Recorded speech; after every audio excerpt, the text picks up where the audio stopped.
Madame, Messieurs, bonsoir, bienvenue sur le plateau de Voix-Med dans la rubrique interview où nous donnons la parole aux voix qui font vivre la mémoire, la culture et les luttes identitaires.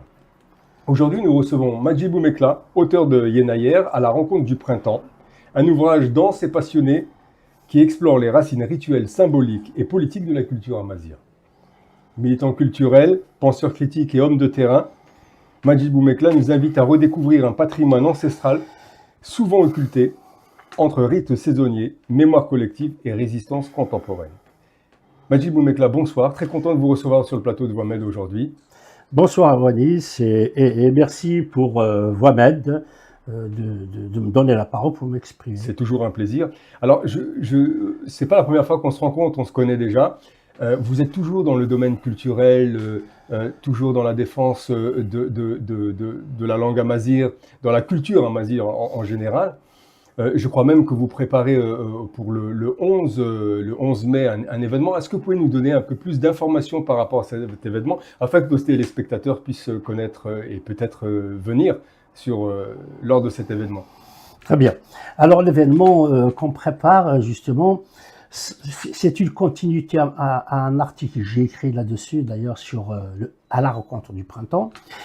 L'événement il va avoir lieu le 11 mai 2025. De 14h à 20h. Et donc, il y aura des exposants qui vont vendre leurs produits. Il y aura tout un programme musical. On va commencer par les tambourineurs. Ensuite, il y aura une conférence qu'on va faire sur, justement, Ahmed Fsout. Et il y aura un groupe de chorale. Et il y aura Ali Amran qui va terminer la soirée pendant 1h30, 2 heures de chant. Donc l'adresse exacte, ça va se passer au théâtre de la Verdure de la Girandole, qui se situe au 65 rue Pierre de Montreuil, à Montreuil. D'accord. C'est sur les hauteurs, c'est ce qu'on appelle les murs à pêche. Les murs à pêche, je vais dire juste un petit mot rapide sur les murs à pêche. Les murs à pêche, c'est un endroit de 30 à 35 hectares. Vous allez nous dire un petit mot sur l'histoire du secteur. Voilà, l'histoire du secteur, pour que les gens comprennent. Alors cet espace-là, donc après, il y avait la culture de la pêche, bon, qui a disparu. Il y a eu. C'est-à-dire qu'à l'époque, c'était des vergers. Hein? Ah oui, à l'époque, c'était des vergers. C'était des vergers. La région de Montreuil, elle est productrice justement de pêche. Hein, on a un peu de mal à s'imaginer qu'à l'époque, c'était. Oui, effectivement, oui.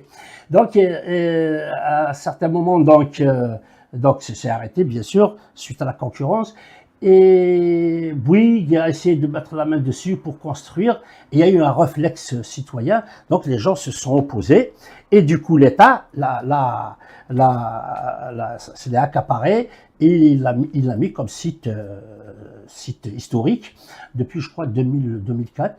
Et qu'est-ce qu'ils ont fait? Ils ont distribué les espaces aux associations culturelles pour faire des activités en plein air. D'où la Girandole, là, c'est une association théâtrale qui se situe ici à Croix-de-Chavaux. Je suis rentré avec eux et on a travaillé en partenariat, donc, la Girandole, avec une association de Kabyles qui s'appelle la AKI, Association des Kabyles d'ailleurs et d'ici. Voilà. Et tout ça, on s'est mis en partenariat et pour préparer cet événement qui aura lieu, je répète, le 11 mai 2025 de 14h à 20h. Alors, Madjid, avant de rentrer dans le vif du sujet, pouvez-vous nous expliquer, nous parler un peu de votre parcours personnel? Qu'est-ce qui vous a conduit justement à écrire cet ouvrage à la rencontre du printemps? Je vais peut-être me référer à une parole de Ben Mohamed, hein, que Idi chantait dans une de ses chansons, où il disait, je vais le dire en kabyle, où il disait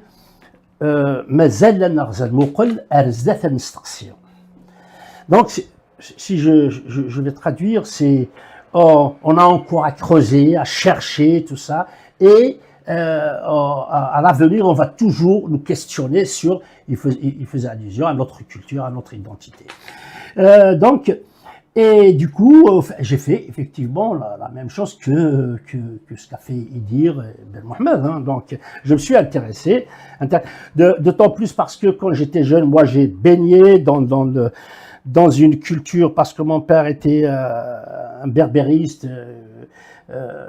Il était dans les rangs des révolutions du temps, ce qu'on appelait les berbérons nationalistes. Il était dans ces rangs-là avec Laïm Chali, un compagnon de Laïm Chali. Donc tu vois un peu, j'ai grandi un petit peu dans cette atmosphère, bien que, tu sais, nos parents kabyles, des fois, ils transmettent pas trop donc, bien que, il nous parlait, un petit peu, donc, quelque part, il m'a aiguillé dans ce sens. Et du coup, comme je disais, j'ai creusé, j'ai cherché, et j'ai publié, j'ai écrit sur Yenneyer. D'ailleurs, entre parenthèses, Yenneyer en France, à un certain moment, même en Kabylie, commençait à disparaître. Et je l'ai fait revivre en 85, que j'ai commencé à m'intéresser à Yenneyer. Et j'avais un restaurant où j'organisais les anniversaires d'Yenneyer chaque année. Et ça a pris, et maintenant tout le monde. Et au fait, c'est ce que je veux faire avec cet événement à Megan Fsouth. Megan Fsouth aussi, c'est un événement très important. C'est ce qu'on appelle en français la rencontre du printemps. Je vais en parler si tu veux, ou je reviendrai là-dessus. Moi, je voudrais quand même m'attacher un petit peu revenir sur l'ouvrage qu'on voit apparaître à l'écran. Parce que dans cet ouvrage, ce qui m'a interpellé, c'est que quand même, il mêle un petit peu la mémoire personnelle, l'analyse historique et les recherches anthropologiques. Donc c'est quand même un travail. Alors comment vous avez réussi à articuler justement ces différences et ces différentes dimensions, je dirais, dans votre travail? C'est quand même assez complexe parce que c'est un travail de recherche, oui. Mais c'est pas centralisé. Il faut aller un petit peu en zigzag comme ça pour pouvoir aller chercher l'information et l'histoire. Oui. Au fait, ce livre, donc c'est une anthologie de 4 articles. Là.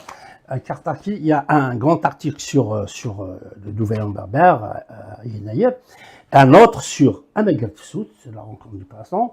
Il y a encore 2 autres, un sur Tim Charlotte, le partage de la viande, tout ça, c'est encore quelque chose de très important dans la culture ancienne. Et un autre sur Tiwizi, ce qu'on appelle la Twiza en français, c'est très important. J'ai pris ces 4 éléments, en quelque sorte, donc ça constitue, ça concourt quelque part à la même philosophie de vie des Berbères et des Kabyles particulièrement. Donc, c'est pour ça que je me suis intéressé à tout ça. Et à Megan Fsouth, comme je le disais, donc, c'est un événement très très important. Pourquoi il est très important? Il est très important à plusieurs titres, au fait. Donc, c'était un événement au féminin, c'est un événement de femmes, parce que à l'arrivée du printemps, quand dans l'ancien temps on fixait au 28 février, et la femme, la jeune fille d'ailleurs, c'est des jeunes filles avec des enfants, des petites filles, elles se maquillent tout ça, elles vont sur les champs, passer toute une journée à accueillir le printemps. Et là, au niveau de la symbolique, c'est très très important. Pourquoi? Parce que la femme, c'est elle qui porte la vie, en quelque sorte. Donc, et le printemps, c'est la résurrection de la vie sur terre. Donc, il y a une sorte d'osmose, une sorte de rencontre qui se fait entre la femme kabyle, en parlant de Kabyle, pourquoi je dis Kabyle? Parce que cette fête-là, elle a disparu un peu partout, elle est restée en Kabylie. D'ailleurs, en ce moment, elle revient, les gens commencent à la fêter. Alors, Majid, si vous permettez, on va y revenir sur les rituels et la symbolique, ça, en détail d'ailleurs, c'est quand même important.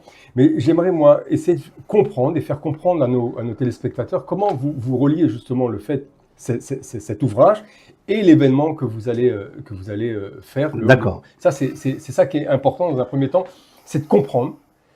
Parce que c'est un petit peu, alors vous l'écrivez, vous l'expliquez et puis vous faites un événement, comment ça se passe? Moi je suis partisan de ceux en fait, qui ont des idées qui concrétisent. Parce que, pour moi, une idée qui ne se concrétise pas, bah, quelque part, c'est pas une idée, c'est de l'imagination, ça part. Hein. Donc, et moi qui suis quelque part un peu sur le terrain, en fait, hein, donc je suis pragmatique. Quelque part, c'est un petit mot quand même. Vous êtes tout le temps sur le terrain. Bah oui, mais justement, je suis tout le temps sur le terrain. Pas quelque part, tout le temps. Je suis pragmatique. Et donc, quand j'ai écrit cet article, tiens, je vais comment en parler, comment cet article est venu, hein. Donc, d'accord, je connaissais la rencontre du printemps quand j'étais jeune, mes sœurs le faisaient, hein, donc bien que maintenant il a disparu, il revient. Donc, c'est resté dans mon esprit. Je commençais à chercher un peu, comme je le disais au tout début, à l'introduction, et j'ai écrit un article quand même assez conséquent. Et là, quand j'ai subi une opération, j'étais en rééducation, et là, j'avais un peu de temps, et je me suis penché sur cette question-là. Et comme je disais, donc, pour moi, une idée qui se concrétise pas, c'est pas une idée, hein, donc ça reste dans l'abstrait, ça sert à rien. Et je me disais, donc, cet événement, comme je l'ai fait pour Yin-Nair, donc il faudrait que je le fasse aussi pour Amégal Soust, donc la rencontre du printemps. Et il y avait une tentative en 2017, pardon. En 2017, j'ai regroupé un certain nombre d'amis, tout ça, ça n'a pas marché. Bon, il y a trop de tension pour nous. Et l'année passée, je l'ai refait. Je l'ai refait parce que, au fait, j'ai pris un petit groupe. En 2017, on était nombreux, c'est quelque chose d'immense, alors c'était très difficile de gérer. Et donc l'année passée, avec l'expérience que j'ai eue, je me dis, tiens, maintenant je vais concentrer, on était 5 ou 6 personnes, on l'a réussi. Ça s'est passé au parc Montsouris, le 14 avril. Au parc Montsouris, c'était formidable, il a fait très très beau. Par contre, on a fait juste avec des tambourineurs. Cette année, ça va être un peu plus grand. Voilà, et cette année, donc, je fréquentais des amis qui font partie de l'association ACAI, l'association des Kabyles d'ici et d'ailleurs. Je leur ai présenté le projet, ils ont accepté. Et je suis rentré en contact avec la Girandole, notre association théâtrale ici à Montreuil, où mon fils a travaillé, mais elle ne travaille plus maintenant. Et ça leur a plu. Ça leur a plu, je leur ai dans le livre, ils ont lu, ça leur a plu. Et ça a pris comme ça, donc on le fait en partenariat tous ensemble. Alors, c'est ça mais alors, ce que vous expliquez là, c'est exactement ce que vous voulez métaphoriser sur le terrain, sur le construire pour peut-être faire vivre l'écrit que vous avez produit, c'est ça? Pour faire l'écrit et pour faire revivre l'événement, pour faire revivre la fête. Parce que la fête, je disais, bon, c'est une fête du bassin méditerranéen, et elle a disparu un peu partout, elle est restée en Kabylie. Elle est restée en Kabylie, comme sur beaucoup de choses, les Kabyles, ils aiment bien conserver, surtout ces valeurs ancestrales, tout ça, ben ils l'ont conservé, et je trouve comme c'est une fête moderne, et c'est une fête de femmes, et c'est une fête quand même très très importante, et c'est pour ça que j'ai envie que ça prenne. C'est pour ça que j'ai envie que ça prenne comme Yin-Nair. Ça va jalonner quelque part notre calendrier festif. Donc il y aura d'autres fêtes petit à petit, et c'est comme au fait les chrétiens qui ont le calendrier à veine. Donc un mois avant Noël, ils font des illuminations, c'est leur calendrier. Donc nous, il faut qu'on jalonne notre calendrier festif, comme ça, il y a beaucoup de fêtes qu'on doit faire revivre. Hein. Ça veut dire que derrière cet aspect festif et convivial, il y a quand même une volonté de votre part de faire évoluer ou de garder cette culture et que les générations à venir la connaissent et pourquoi pas la... Bien sûr, c'est le but. C'est le but. La faire connaître, la faire évoluer, la faire actuelle, la moderniser. l'actualiser. Et c'est pour ça, cette année, on l'a fait vraiment d'une manière très moderne. Donc, voilà, hein, c'est pas seulement les femmes qui vont aller comme la tradition sur les champs, ils vont prendre des provisions, ils passent leur journée à chanter et le soir ils vont revenir. Bon, on va en parler un peu du règlement de l'événement traditionnel. Là maintenant, on va essayer de le faire d'une manière moderne. Hein, donc, il faut donc c'est pas si. Et j'espère que ça va prendre. Et d'ailleurs, j'ai fait appel dans le livre là. Il faudrait qu'on aille dans le sens à inscrire tout ça au patrimoine immatériel de l'UNESCO. Que ça soit INEL, que ce soit le... Au final, finalement, c'est pas si innocent que ça. Ce que vous produisez, c'est pas si innocent que ça. Ça a quand même un aspect en dehors de la culture. Ça a quand même par rapport à ce genre de produits, de livres que vous produisez, vous éduquez quand même. Il y a un aspect éducatif quand même, parce que vous renseignez les gens sur l'histoire, sur ce qui a été perdu, les traditions, la culture amazigh. Alors, mais vraiment, on va la chercher loin, hein, parce que vous allez chercher loin. Et puis, parfois, vous avez, je dirais, peut-être un aspect politique, un peu plus, vous rapprochez un peu plus politique. Par exemple, j'ai noté que vous évoquez justement, à travers le livre, dites-moi si je me trompe, la négation de l'identité amazigh par les États maghrébins post-coloniaux. Alors, comment ça a influencé votre démarche et vos écrits? C'est vrai ce que vous dites, Wadis. Parce que on sent que de temps en temps, il y a une petite parenthèse, un petit pic qui allez, un petit pic politique, on va dire, entre guillemets. Ben, j'ai oublié quand même dans ma présentation de dire que quand même j'étais un militant politique aussi. Hein, donc quelque part, je dissocie pas la culture et la politique, hein, de toute façon. Hein. Donc ce que je fais, il a des retombées politiques, forcément, tout au moins identitaires. Donc quand on travaille sur l'identité berbère, il faut aller en profondeur. Hein, il faut aller en profondeur. Et je vais heurter probablement certains esprits arabo-islamistes. Bien évidemment, ça va carrément en face de cette philosophie arabo-islamique, parce que notre culture et notre identité, elle est assez ancienne, elle est très profonde. Il y a énormément de valeurs qui sont en dehors de la religion musulmane ou chrétienne. Hein. Donc, à l'origine, cette fête-là, c'était une fête animiste, et les berbères, disons les anciens berbères, étaient animistes, ils croyaient à la nature. Je dis animiste, je dis pas païen. Oui, païen. Je dis pas païen. Donc, parce que le paganisme, il est complètement différent de l'animisme. Hein.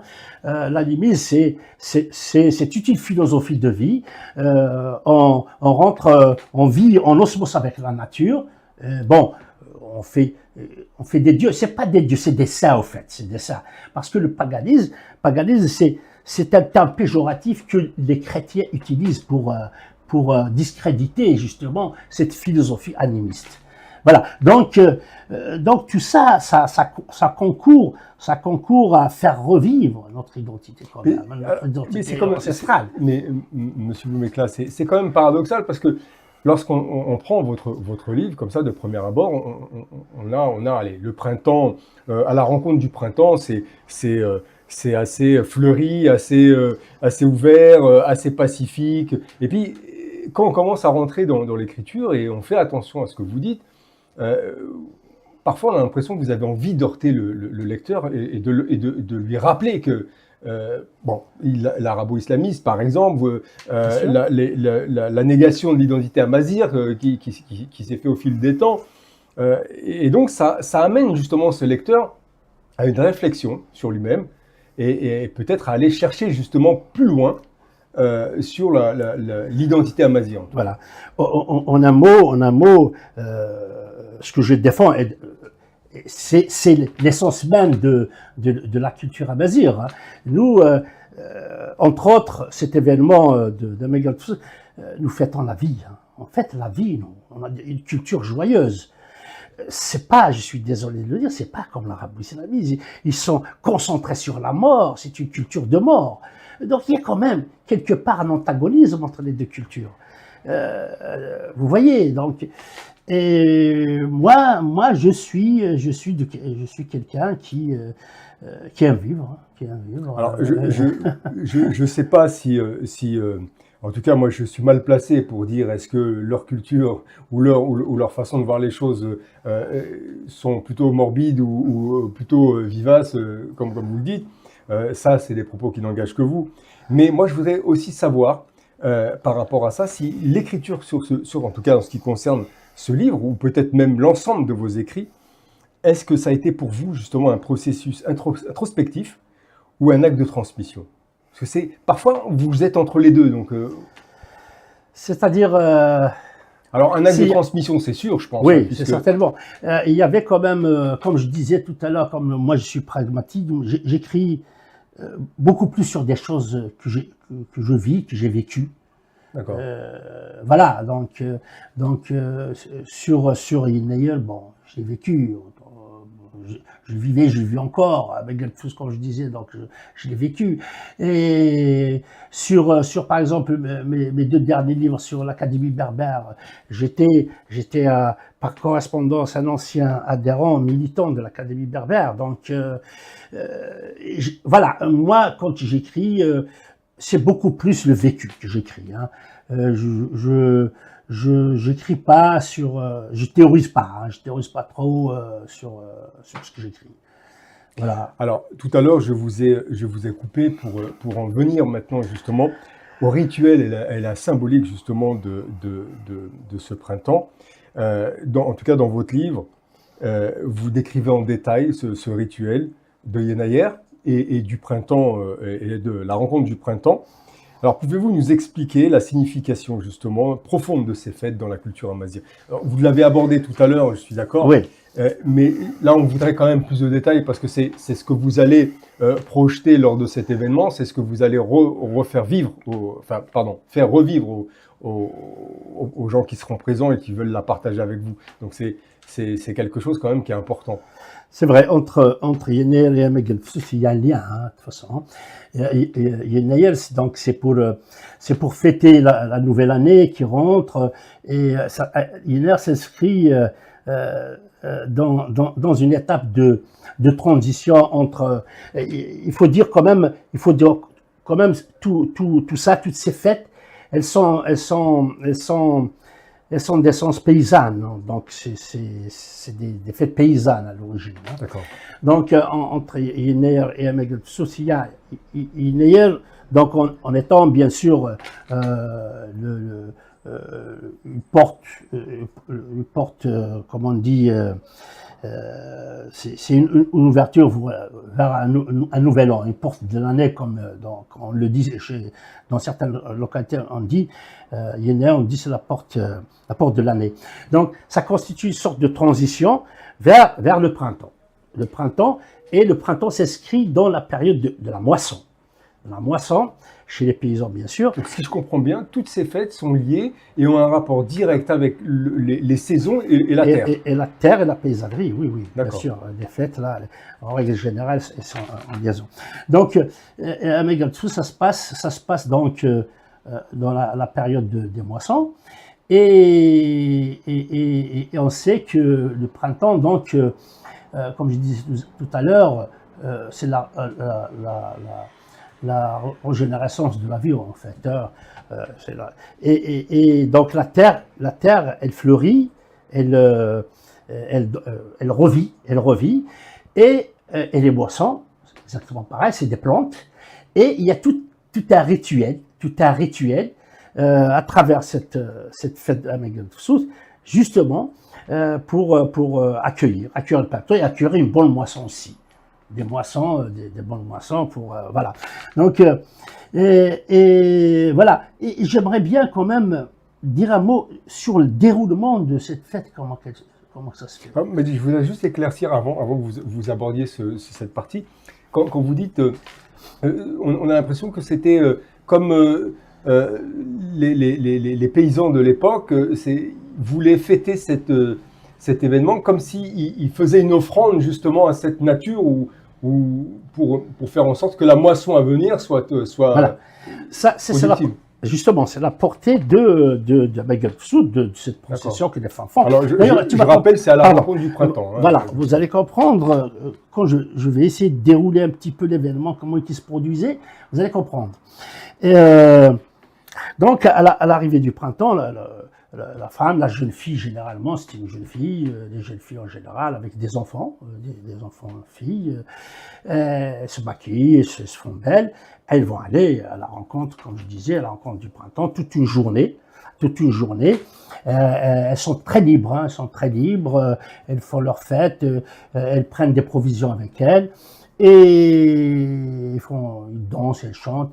Et elles prennent des provisions, qu'elles partagent avec la nature. En cours de route, elles déposent des petites quantités dans des lieux saints, où justement, comme je disais, donc cette fête symbolise l'osmose entre l'humain et la nature. Et ben ces petites quantités qu'elles déposent, c'est pour les oiseaux, c'est pour les animaux, ainsi de suite. Et là, on comprend bien comment est-ce que cette osmose se produit entre la femme et la nature. Et arriver sur les champs comme ça, elles font des pique-niques, comme on en fait maintenant. Elles font des pique-niques. Elles s'enroulent, elles roulent plutôt dans l'air, tout ça, elles dansent. Il faut qu'elles s'embombent de la nature, du parfum de la nature. Et c'est ça qui fait que, comme je disais à la façon de la symbolique, où la femme rentre en contact avec la terre, avec la nature, tout simplement en général. Et quand la procession est finie, elle rentre le soir, donc elle ramène des fleurs pour égayer la maison, ainsi de suite, parce qu'après il y a ce qu'on dit le nettoyage du printemps, ça se fait aussi, c'est à peu près comme ça. Elles font un nettoyage du printemps, et les fleurs, elles garnissent la maison des fleurs, elles embaument la maison des fleurs et des herbes. Alors, quand elle revient, donc il y a des herbes comestibles qu'elle ramène. Et le soir même, elles font un dîner, le dîner du printemps. Comme on fait le dîner de Yenner. Elles font un dîner du printemps à base de fèvettes, à base d'herbes, tout ça. Et ils le consomment. Donc, et après, ça se renouvelle 20 jours après, ça se renouvelle encore avec un autre repas. C'est beaucoup plus des crêpes sèches, des crêpes molles, comme ça. Ça rappelle un peu, mais c'est pas la même période. Ça rappelle un peu le Mardi Gras. Quoique, bon, ça ressemble un peu, effectivement, parce qu'il faut dire quand même, les cultures méditerranéennes, elles sont mutuelles en quelque sorte. Donc il y a une interculturalité de tous les peuples du bassin méditerranéen. Mais ce nettoyage de printemps, on le retrouve. Oui, c'est ce que je dis. Parce que vous mentionnez justement des pratiques telles que le nettoyage complet de la maison, la peinture à la chaux, tout ce qui se faisait. Donc et donc ce repas rituel, mais alors je sais pas si aujourd'hui ce qu'on appelle le printemps, le nettoyage de printemps fait un repas rituel, mais en tout cas il y a l'aspect aussi pique-nique, il y a aussi l'aspect barbecue, etc. aujourd'hui qui se rapproche. Ouais. Alors ces masques, alors moi justement ces masques, ces carnavals que vous décrivez, toute cette symbolique ces pratiques telles que le nettoyage, etc. Est-ce que ça symbolise justement la venue des ancêtres? Mais comment ces traditions ont-elles évolué au fil de temps? Oui, il faut que je continue pour comprendre. Parce que, donc, comme je disais, la femme est très importante dans notre culture, tout au moins la culture ancienne. Parce que cet événement du printemps, il tourne beaucoup autour de la femme.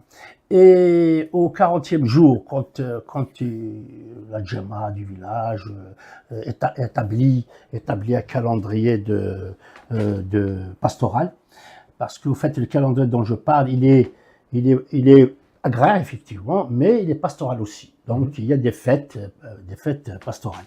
Donc et là aussi quand les bergers sortent paître le troupeau de la collectivité, hein, du village, parce qu'avant c'était la collectivité, tout est partagé ensemble, tout est exploité ensemble collectivement, ainsi de suite. Donc et on revient à cette symbolique. Alors quand le berger revient, on dit en kabyle, on dit Yered des ailes, c'est-à-dire il revient pour ressortir l'après-midi après. Et là, le premier jour, la femme pareil, elle se maquille, elle se belle, met ses habits propres et tout, elle va accueillir le troupeau qui rentre le premier jour qui rentre. Et en revenant, pareil, elle ramène des fleurs pour des plantes surtout. Il y a des plantes assez symboliques pour les attacher devant des portes, devant des étables, sur les lieux saints, tout ça. Donc, vous voyez, donc, dans toute cette atmosphère culturelle, comme je disais, la femme est très importante. C'est pour ça que je disais, cette fête de la rencontre du printemps Megapsut, elle est géniale, elle est quelque part moderne et quelque part c'est une fête de femmes. Ce que vous décrivez, on ne voit pas l'homme, hein, on ne voit pas trop. Si, il participe aussi, il participe bien à la moindre mesure. Et à la moindre mesure, pareil. Lui aussi, il va à la rencontre du printemps, il prend des petites quantités qu'il distribue comme ça, à droite à gauche pour les oiseaux, pour les insectes. D'accord, donc le même principe que c'est pas que le même principe, mais à la moindre mesure. Parce que la femme, c'est beaucoup plus amplifié, hein, c'est beaucoup plus amplifié, et c'est leur journée, et c'est leur fête, tout simplement, parce qu'il n'y a pas que cette journée. Donc, parlant donc de cette période-là, il n'y a pas que ça. Après, il y a pour respecter la nature, il y a des interdits. Toute la période du printemps, il y a des interdits. Il y a des choses que la femme ne doit pas faire, que l'homme ne doit pas faire, ainsi de suite. Il y a tout un calendrier qu'il fallait suivre. Il fallait pas... par exemple, les potières, quand elles font leur poterie, il faut qu'elles aillent dans des endroits bien précis, arrêtés par la djemma. Il faut pas qu'elles aillent prendre la terre en semonce. C'est déjà, tout ça, c'est codifié, tout est codifié.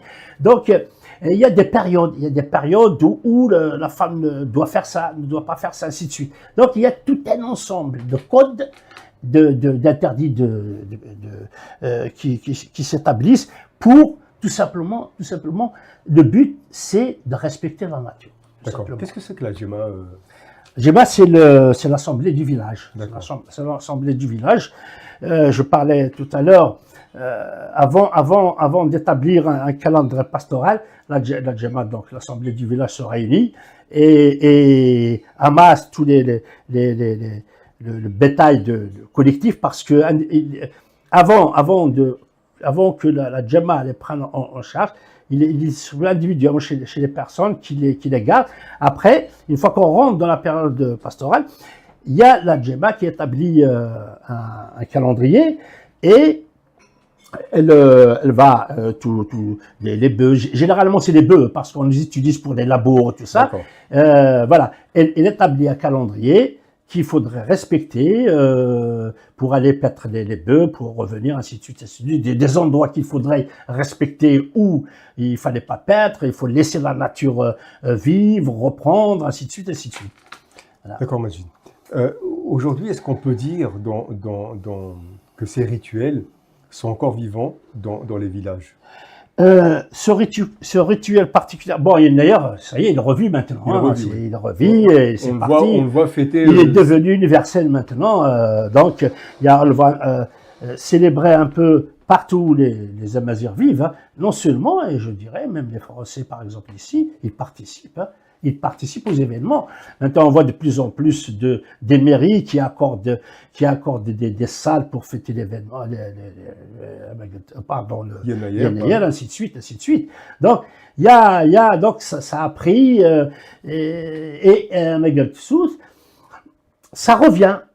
En Kabylie, ça revient encore. Donc Depuis quelques années, il y a des villages qui l'organisent. Donc toutes ces pratiques sont en voie de renouveau finalement. Oui, je pense. Il y a certaines qui vont disparaître parce que elles vont pas trouver leur place, hein, parce que il y a des fêtes qui, disons, qui s'actualisent pas. Mais il y a d'autres qui s'actualisent et elles vont revenir d'une autre manière.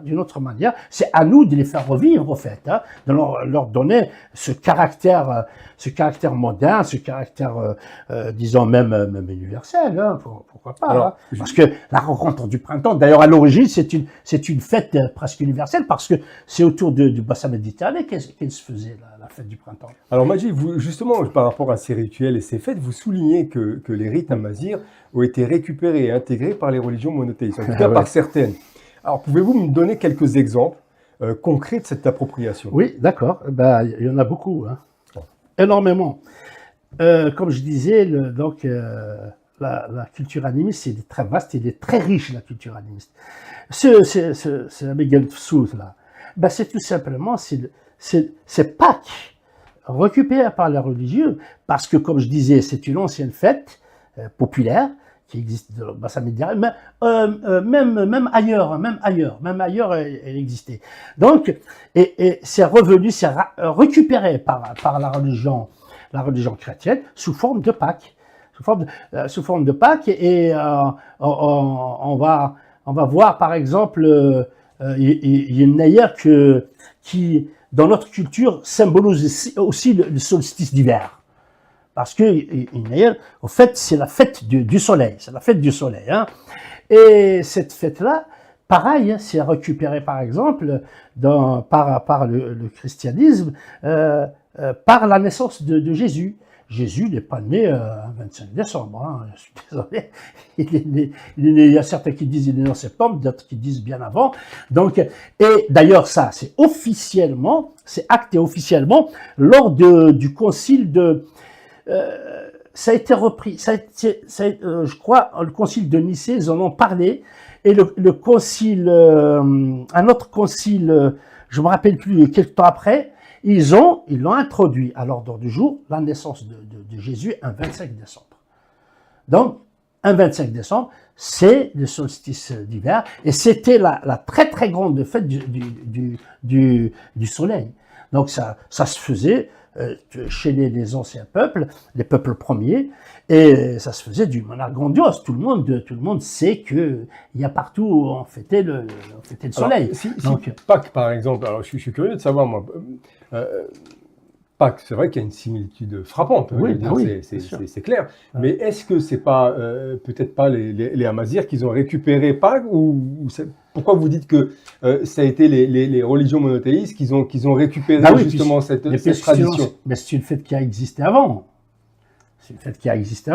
En parlant de Megalpsus, je disais en introduction, c'était une fête du bassin méditerranéen qui se fêtait un 28 février. Donc ça a été c'était une fête animiste. Donc et quand de toute façon c'est connu, hein, c'est connu la lutte. D'ailleurs même les religions entre elles se prennent des fêtes, hein. Chacune s'inspire de l'autre, elle essaie de récupérer les fêtes existantes, et ainsi de suite. Mais là, ces fêtes-là dont on parle, c'est des fêtes animistes, hein, c'est des anciennes fêtes que, tout simplement, parce que la fête, il faut imaginer, Wanis, que la fête, par exemple, du solstice d'hiver, la fête du soleil. C'est quelque chose d'immense, c'est fêté pendant des jours et des jours partout, par les peuples premiers. En Orient, ça se fêtait, en Occident, ça se fêtait, un peu partout, ça se fêtait. Oui. Donc, c'est quelque chose. Donc, il fallait, quand le christianisme est né, il fallait casser tout cet esprit animiste.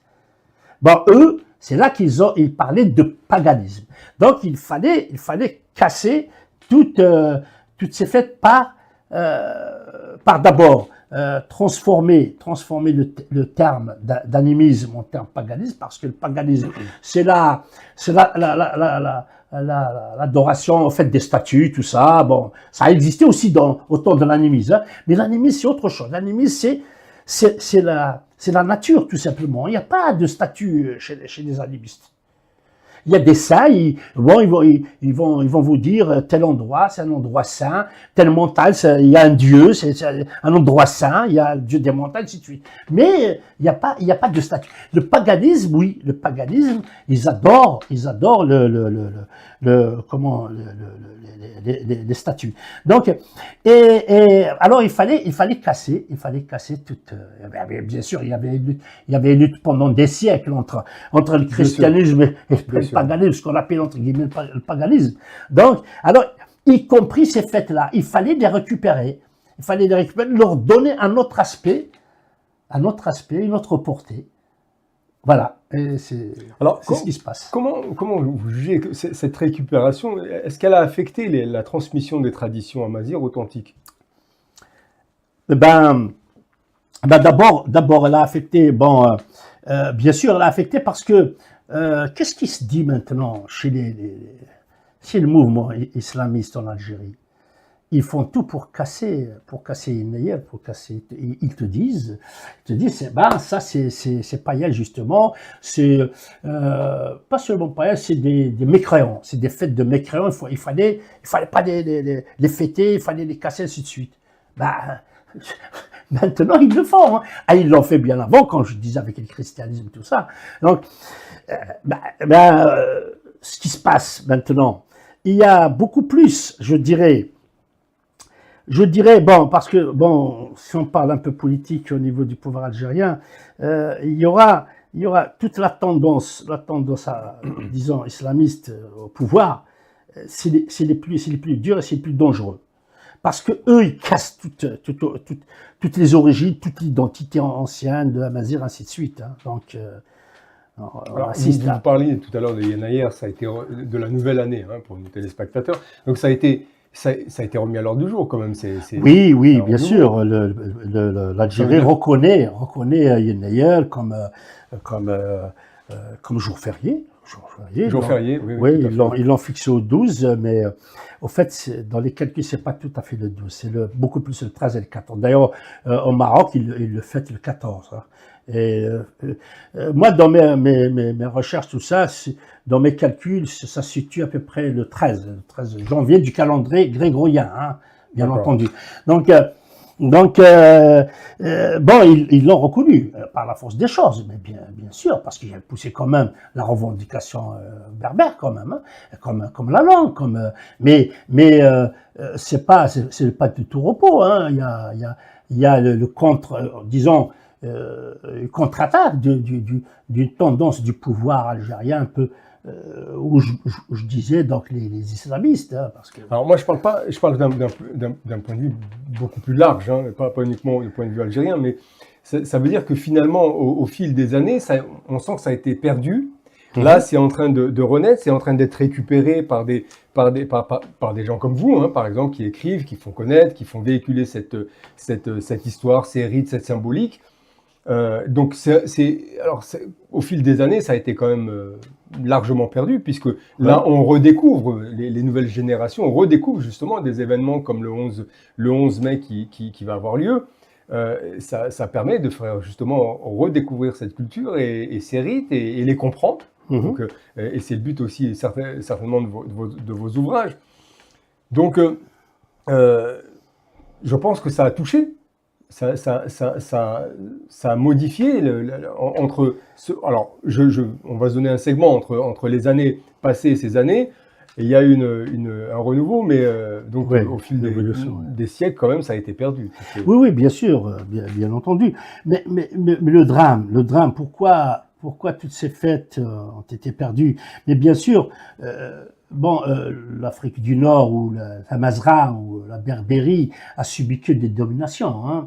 À un certain moment, il y a quand même la culture amazigh absorbe un petit peu, intègre quelque part des fois les cultures dites dominées, mais la plupart du temps, c'est la culture du dominé qui s'impose, et tout ça parce que l'amazigh n'a jamais eu d'État formalisé très fort pour quelque part pour développer tout simplement son identité, sa culture.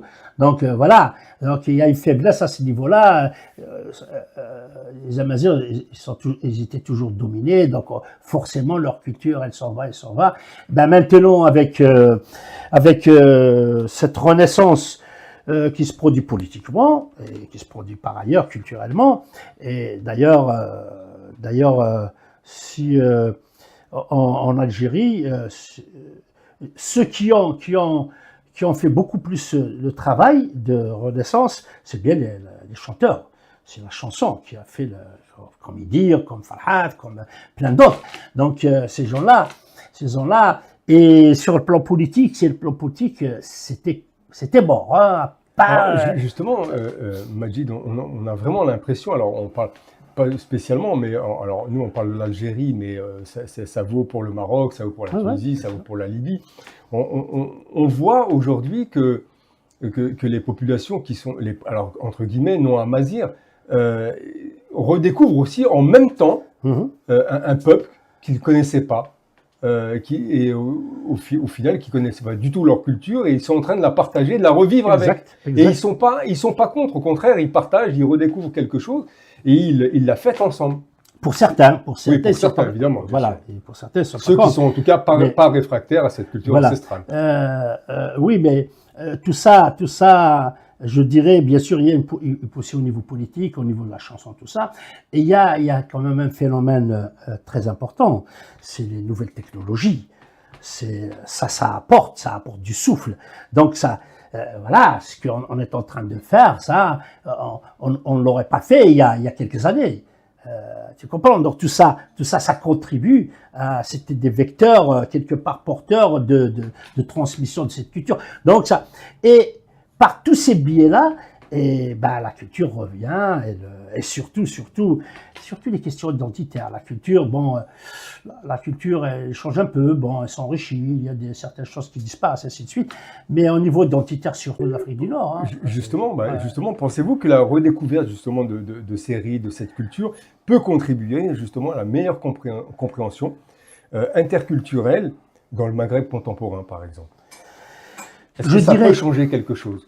Oui, ça va changer, forcément, ça va changer beaucoup. Hein. Déjà, moi je l'ai toujours dit, le problème de l'Afrique du Nord en général, c'est un problème identitaire.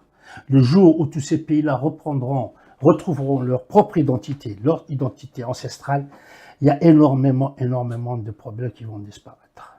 Après, c'est une question beaucoup plus d'organisation, beaucoup plus matérielle, beaucoup plus. Bien sûr, il y a la lutte pour les droits de l'homme, il y a tout ça, bien entendu. Mais moi, sincèrement, je mets d'abord au devant la question identitaire, ce qu'on appelle la question nationale. Donc, pour les pays existants, c'est des questions nationales. Bon, si on garde un petit peu les États existants, en Algérie, on est en train de vivre une crise identitaire, une crise nationale, question nationale. Alors, ma question, c'est de savoir si justement le fait de promouvoir ces rites, ces symboliques, cette culture, est-ce que ça ne va pas améliorer justement la condition, en tout cas faire connaître l'amazigh dans ce Maghreb contemporain, et changer de fait l'ordre des choses.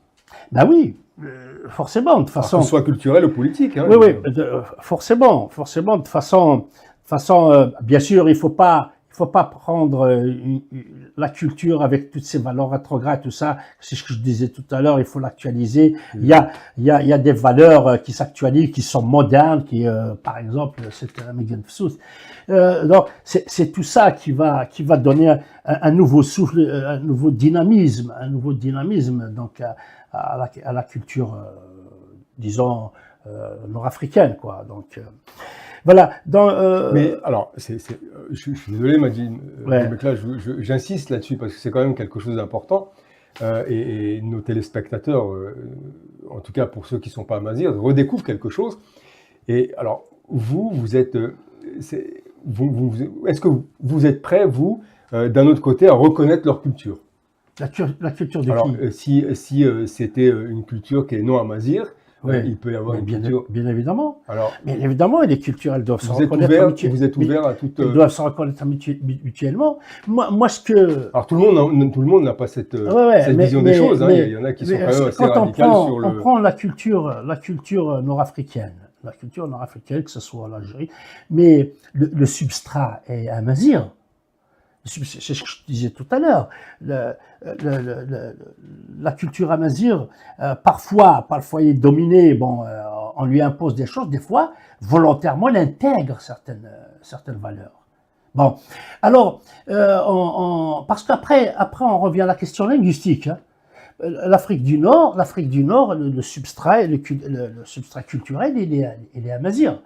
Tout ce qui la façon dont nous vivons en Afrique du Nord, c'est complètement différent de l'Orient quand même. Donc ça n'a rien à voir, à part cet apport par le biais de la religion. Alors justement, voilà. on a des amazirs qui se disent amazirs qui sont musulmans. Attends, alors, comment vous interprétez ça? Après, il y a la question linguistique. Après, il y a la question linguistique, effectivement. Il y a, comme disait Rachid Yahya, il y a une communauté berbérophone. Il y a une communauté berbère arabophone en Afrique du Nord. Donc, ils sont tous des berbères avec une linguistique différente, une langue différente. Donc, il y a aussi le français, il y a aussi maintenant l'anglais qui se développe, ainsi de suite. Ça, c'est des questions linguistiques, c'est autre chose. Mais en parlant de la culture, même ce qu'on appelle entre guillemets les Arabes en Afrique du Nord, bien entendu, vous allez voir leur fête. En prenant l'exemple du INER, reprenons l'exemple du INER. L'INER, à un certain moment, on le fêtait en Kabylie, mais avant on le fêtait ailleurs. Mais maintenant, ça revient. On le fête encore, par exemple, le carnaval de Tlemcen, tous ces trucs-là. Vous allez faire un peu de recherche dans toutes ces régions qu'on dit arabophones, et vous allez gratter, vous allez trouver ce que je disais, du substrat sur amazir. Finalement, c'est des amazirs. Mais Majid, je suis d'accord, hein, j'entends ce que vous dites, mais moi, je voudrais savoir qu'est-ce que vous pensez de ces gens qui se disent amazirs, qui fêtent Yanayer et qui fêtent le nouvel an islamiste. Ouais. Qu'est-ce que vous pensez de cette... Parce que l'interprétation est quand même difficile, c'est pas simple. On se revendique de deux cultures différentes. D'une religion et d'une culture, c'est quand même compliqué tout ça. Oui, mais c'est vrai au niveau de faire la distinction entre le religieux et le culturel, c'est pas évident. Alors, si on prend le jour de l'an, par exemple, pour simplifier les choses, ceux qui revendiquent Yanayer et ceux qui revendiquent le jour de l'an de l'islam. Oui. Bah oui, bien sûr. Ils sont libres de le fêter, de toute façon. De toute façon, ils sont libres de le fêter puisqu'ils ont baigné dans cette culture, entre guillemets, cette culture religieuse, je dirais. Donc, bien sûr. Mais il faut... mais est-ce qu'ils sont toujours amazirs? C'est ce que je disais. Mais si on gratte un peu dans toutes ces régions berbérophones, arabophones, pardon, on gratte un peu, on trouve le substrat culturel amazir. On trouve qu'ils sont amazirs. Ils le revendiquent maintenant de plus en plus, d'ailleurs. De plus en plus. Et je vais encore te citer une référence à des études d'ADN. Ça circule sur le net de toute façon. Et on découvre maintenant, à travers ces études d'ADN, que l'Afrique du Nord, il y a à peine 2-3% de gènes, ce qu'on appelle des gènes arabes. J'ai entendu cette étude, mais donc, il faut... je ne vais pas la cautionner parce que je ne sais pas d'où elle vient. Et elle a causé justement problème par rapport à ça, mais c'est un autre débat, donc j'ai pas envie de... Il n'y a pas seulement ça. Il n'y a pas seulement ça. Hein.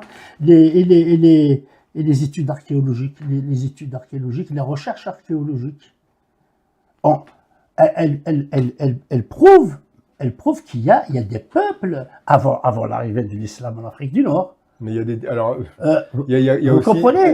il y a aussi des découvertes, il y a aussi des découvertes qui sont liées à l'islam, donc c'est compliqué. Oui, mais On s'est bien retrouvé sûr, dans- mais bien sûr, mais on parle de l'originalité, on parle de ce qui est très très ancien.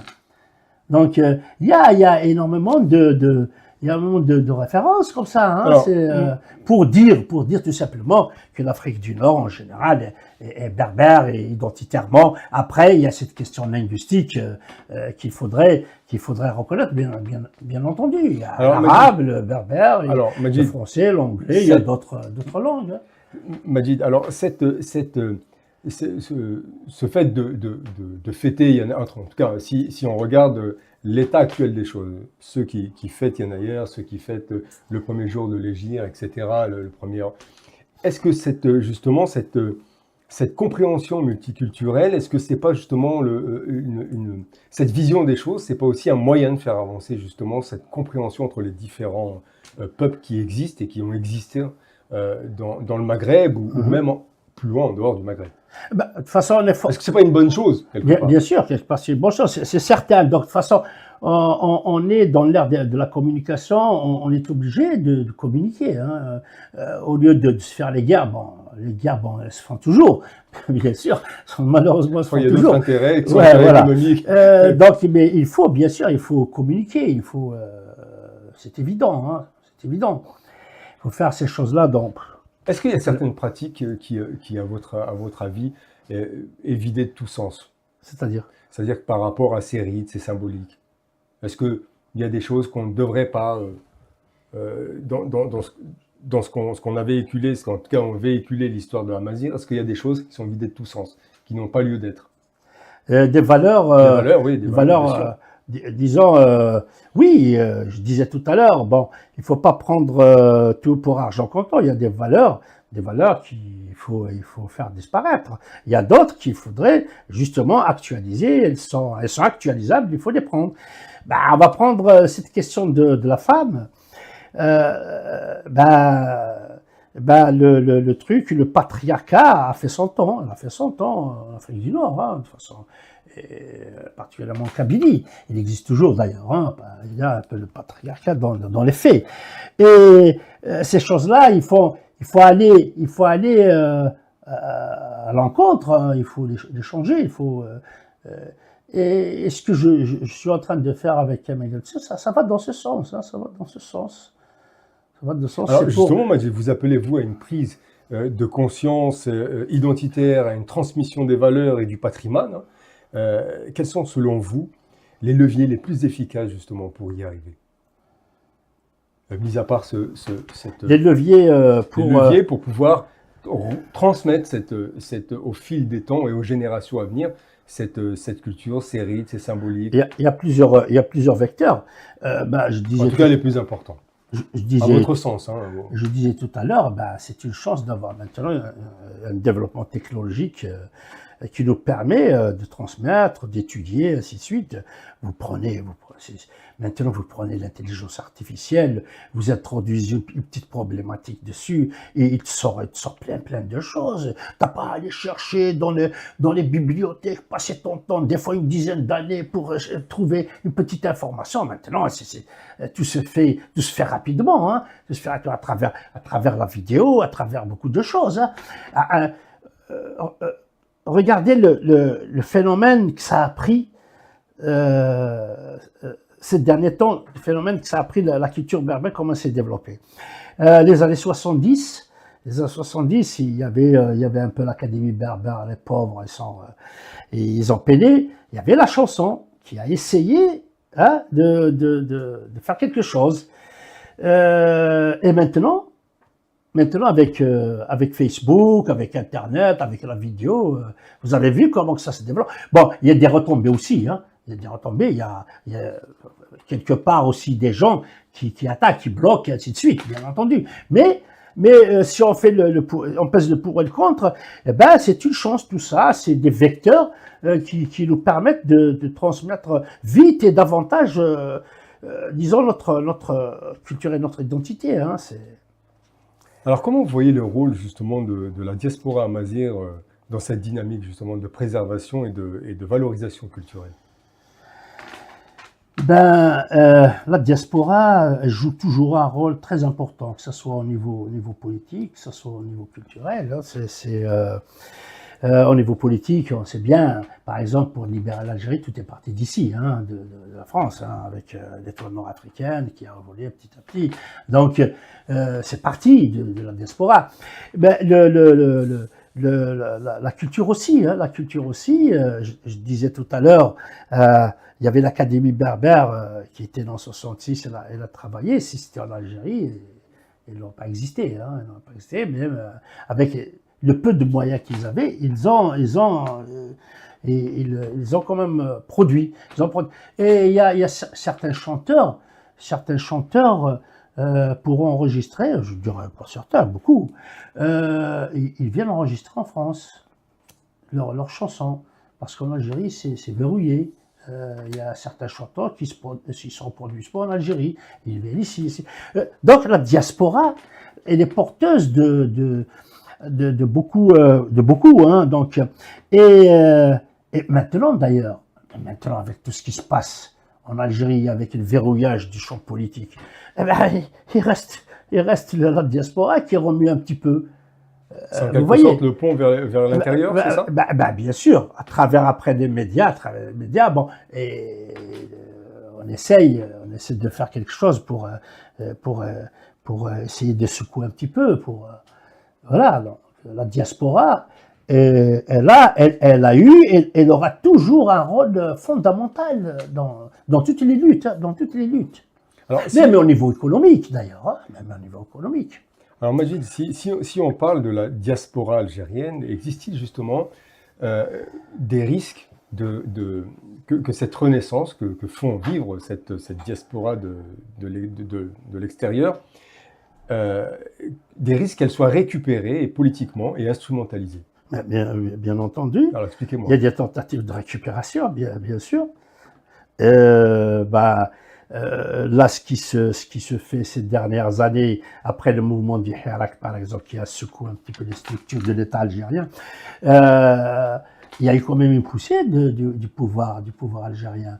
Je dirais, il a envoyé ses chiens, je pèse mes mots, il a envoyé ses chiens pour essayer d'agresser tous les militants ici au sein de la diaspora. Il y a de la récupération par l'argent. Qu'est-ce qu'ils sont en train de faire maintenant? Ils intimident les gens quand ils rentrent. Ils les bloquent là-bas avec les ISTN, tout ça. Ils leur enlèvent des passeports, tout ça. Et leur dernière retrouvaille, c'est d'aller signer une attestation, comme quoi tu fais pas de la politique. Voilà, donc. Et comme ça, tu vas. C'est quoi? Non, je parle d'une manière générale. En général. D'accord. D'une manière générale. Mais la plupart, c'est des gens qui luttent pour la majorité dans ce magma de militants. La plupart, c'est des militants amazigh, et les militants indépendantistes du MAC. Et il faut le dire, et pas. Donc, vous voyez, bien sûr, le pouvoir algérien, il fait une poussée en direction de la diaspora pour essayer de l'étouffer. Ça, c'est. Je parlais du temps de l'Académie berbère. Qu'est-ce qui s'est passé au temps de l'Académie berbère? L'Académie berbère, il y avait l'amicale des Algériens en Europe. Elle faisait un travail de flic. Il tabassait les militants de l'Académie berbère. Il faisait tout pour étouffer le combat de l'Académie. Donc, c'est pas nouveau d'ailleurs. Ce qu'ils font maintenant, c'est pas nouveau. Donc, il y a toujours cette réaction. Et on essaie de récupérer. Parfois, si on n'arrive pas à récupérer, on réprime. Est-ce que, Majid Boumekla, on arrive justement à la fin de cette émission, est-ce que vous envisagez de poursuivre justement ce travail de mémoire et de transmission à travers d'autres projets? Oui, écoute, c'est comme un virus quand il vous prend, il vous lâche pas. Donc oui, là en ce moment, je suis en train de travailler sur quelque chose qu'on a commencé à faire en 95-96, c'est de regrouper toutes les associations de village, essayer de faire les rapprocher, tout simplement, les rapprocher entre elles et faire quelque chose d'assez commun. On n'a pas pu. On a fait plusieurs tentatives. Il y a plusieurs individus comme moi qui ont fait encore d'autres tentatives par ailleurs. Ça n'a pas marché. Et à mon niveau, comme j'étais parmi les premiers à lancer cette dynamique en 95-96, et j'ai gardé énormément d'informations, les PV de réunion, tout ça. Là, je les ai exploités et je vais publier donc un livre sur ces questions-là, où la première partie, c'est déjà fait, hein, c'est mon analyse personnelle, tout ça, comment. Et la deuxième partie, c'est des témoignages de responsables d'associations de village. Et eux, quelque part, ils confirment ce que j'ai conclu dans la première partie. Voilà, donc... Mais à quoi va servir ce travail? Ça, ce travail, d'abord, il va servir, il faut concilier, ça va rester dans les archives quand même. C'est très important de laisser, nous, on est habitué à la culture orale, maintenant il faut passer à l'écrit, il faut conserver. Et peut-être certains qui vont s'inspirer, ils vont voir les problèmes que j'ai soulevés, tout ça. Ils vont probablement y réfléchir comment relancer cette dynamique des associations de village, parce que ces associations de village, elles sont très importantes parce qu'elles ont toute une histoire ici dans la diaspora. Donc, au début de l'immigration, déjà commençaient à naître ces associations sous forme de caisses de rapatriement des dépouilles mortelles. Et petit à petit, on a commencé vers les associations, non pas les associations, les années 90, on a commencé à leur donner une autre dimension. Avec entre autres le rapprochement qu'on a essayé de faire. Donc c'est quelque chose de très très important parce que chaque village a une association ici. Soit sous forme de caisse encore, ce n'est pas encore bien développé, sinon des fois par c'était grandes associations, des fois des associations, déjà des groupements d'associations, ce qu'on appelle les arches. On prend les arches ivoiriennes. Les Ouadia, ils ont une association très solide qui fonctionne très très bien. Et il y a à Tiéné, ils vont faire un événement, bien sûr en partenariat avec la CAPIF, la coordination des associations, mais à l'origine c'était Tiéné qui ont commencé à remuer un peu, à faire. Mais est-ce que c'est pas un peu désuet, c'est pas je ne pense pas. Ça, ce sont des. Alors, c'est basé sur le travail des anciens, sur ce qui était déjà à l'époque, par rapport. Je pense que c'est lié à l'immigration aussi, dans le sens où les gens venaient ici, donc et à la fois c'était un lien qui restait avec leur pays, ouais. Et puis en même temps, c'était aussi un moyen d'envoyer une aide, je pense, vers l'intérieur du pays, et notamment en Kabylie, pour ce qui concerne la Kabylie. Mais aujourd'hui, est-ce que ça, c'est toujours d'actualité? Est-ce que c'est toujours valable? Parce que les gens... Bien sûr, c'est toujours valable. Du moment où ces associations, elles ont perduré, elles existent encore, elles se développent davantage. Donc c'est quelque chose d'assez conséquent. Et ce qu'elles portent, ces associations, ce qu'elles portent, c'est la Touisa, l'entraide, le rapprochement des corps, ça commence par ça. C'est très important parce que dans notre culture, on attache beaucoup d'importance quand même aux morts. Hein, et dans ces fêtes-là, il y a toujours la présence du mort un peu quelque part dans la maison, dans l'environnement, ainsi de suite. Donc, et ça passe, ça dépasse justement toute. Prenons l'exemple, la période de la Covid, la pandémie du Covid-19, et l'élan de solidarité qui s'est produit à travers les associations de village. Ici et là-bas, même là-bas, ils se sont bien organisés pour qu'il n'y ait pas de contamination, pour qu'il n'y ait pas un développement de la pandémie. Il y a des villages qui ont fait des barrages avec des contrôles, avec plein de choses comme ça et c'est quelque chose de très. de très très important. Et là maintenant, j'ai pris l'exemple du Hash Iwadin, du Hash qui active très très bien. C'est un groupement d'associations de villages. C'est le Hash, une dizaine d'associations qui sont regroupées. Elles font des choses formidables. Non seulement pour ici, et ils aident là-bas. D'accord. Donc c'est l'objectif. Même au niveau du développement local, ils aident à la construction, par exemple, des routes, Alors, des ça, sentiers. c'est ce que vous allez développer dans votre prochain Voilà, travail, dans ce prochain livre, je vais parler de tout ça. Voilà. Alors justement, Majid, par rapport à une chose, pardon, Wanis. Vous m'avez dit, est-ce que c'est désuet? Eh bien, je ne pense pas que ça soit désuet. Pourquoi? Parce qu'ils sont sur des logiques notre culture. Je parle de la culture kabyle, hein, laissons d'une manière générale la mazir. La culture kabyle, elle s'appuie sur l'entraide. C'est ce qui forme la cohésion. Ça forme la cohésion. Et les villages, ils ont des structures, on parlait de la Djema tout à l'heure, ils ont des structures autonomes. Et ça fonctionne bien. Et tout ça, oui, à première vue, on dit c'est désuet, des villes. Non, il suit toute une logique confédérale. Alors c'est ça. Je ne voudrais pas rentrer dans le travail que vous allez nous faire vivre à travers un écrit, mais c'est ce que vous allez nous expliquer justement dans votre prochain écrit. On est d'accord. Alors justement, par rapport à tous ces livres que vous faites, Monsieur Boumekla, est-ce que vous avez constaté un impact concret, hein, une prise de conscience identitaire qui a été à travers par rapport au retour que vous avez pu avoir à travers mes livres? Oui. Ben, je disais tout à l'heure, moi, au fait, j'écris beaucoup plus sur du vécu. Donc l'impact, il a eu sur moi. J'ai subi l'impact déjà de ce que j'écris, tout simplement.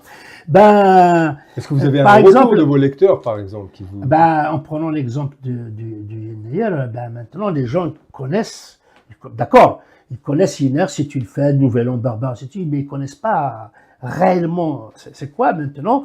Ils le lisent, ils voient, ils comprennent qu'est-ce que c'est. Un Megaltsu, ça va être la même chose. Ils vont comprendre. Mais il y a des gens qui disent, c'est quoi un Megaltsu? J'ai jamais connu ça. Mais oui. Maintenant, ça revient. Et les gens, ils lisent. Je pense, ça a eu un impact parce que j'ai des gens, des lecteurs, qui viennent me voir, ils me disent... Ah, bien, c'est bien expliqué, je ne connaissais pas tout ça. Donc, il y a un impact, quelque part. Alors, Monsieur Boumekla, l'émission touche à sa fin. Je vous laisserai le mot de la fin. Avez-vous un message adressé aux jeunes générations à Mazir aujourd'hui, que ce soit à travers ce livre ou tout simplement un message à véhiculer? Le message, je pense, à travers tout ce qu'on a dit ici, c'est de continuer le combat, en fait, hein, parce que là, on est vraiment au creux de la vague. Et il faudrait tout faire pour remonter. Et je pense qu'il ne faudrait pas qu'on se décourage avec tous les crocs en jambes qu'on nous fait, que le pouvoir algérien nous fait, tout ça. Et même entre nous, tout ça, il y a des contradictions, il y a des déchirements, tout ça. Et tous les peuples, au fait, traversent ces genres de crises. Hein. Mais il faudrait résister, travailler encore davantage, chercher encore des solutions parce que notre culture, quand même, c'est une culture très très ancienne. Notre peuple, c'est un des peuples premiers sur Terre, donc ça va pas quand même... on va pas gaspiller tout ça, hein. C'est à notre portée, il faudrait qu'on le développe. Et je finirai pour, j'appelle tous les gens qui nous regardent à venir à cet événement qu'on organise le 11 mai de 2025 à Murapèche, au 65, dans l'espace théâtre de la Verdure de la Girandole. à Montreuil. À À Montreuil. Montreuil. Au 65 rue de Pierre de Montreuil. C'est pas loin de la mairie de Montreuil, sur les hauteurs de Montreuil. Du côté, pour ceux qui connaissent, du côté du cimetière. De toute façon, il y a un flyer qui Oui, il y a un par flyer, rapport- il y a la communication qui se fait. sur votre tout site, ça. sur votre Facebook. Oui, sur les pages Facebook, D'accord. là on fait des émissions comme ça, on a distribué des flyers, voilà. Donc voilà, je les appelle à venir en masse. Et ils vont, comme on disait tout à l'heure, ils vont découvrir. En fait, on va faire. C'est pas découvrir. Je pense qu'il faudrait qu'on fasse revivre tout ça. Il faudrait qu'on de tout ce qu'on entend à droite à gauche, tout ça, il faudrait que ça soit du concret. Il faudrait qu'on ait D'accord. concrétisé tout ça afin de remplir, comme je disais, de remplir notre calendrier festif. Majid Boumekla, merci pour votre, enfin, en tout cas pour cette clarté de ce que vous nous avez expliqué sur le printemps, l'arrivée du printemps en tout cas. Et à bientôt sur le plateau de Voix Med ou pour une nouvelle émission. Donc merci à notre invité pour cette conversation qui a été riche et éclairante. C'était la rubrique interview sur Voix Med. Restez connectés pour découvrir avec nous d'autres voix et d'autres émissions. À bientôt, bonne soirée. Merci. Thank you.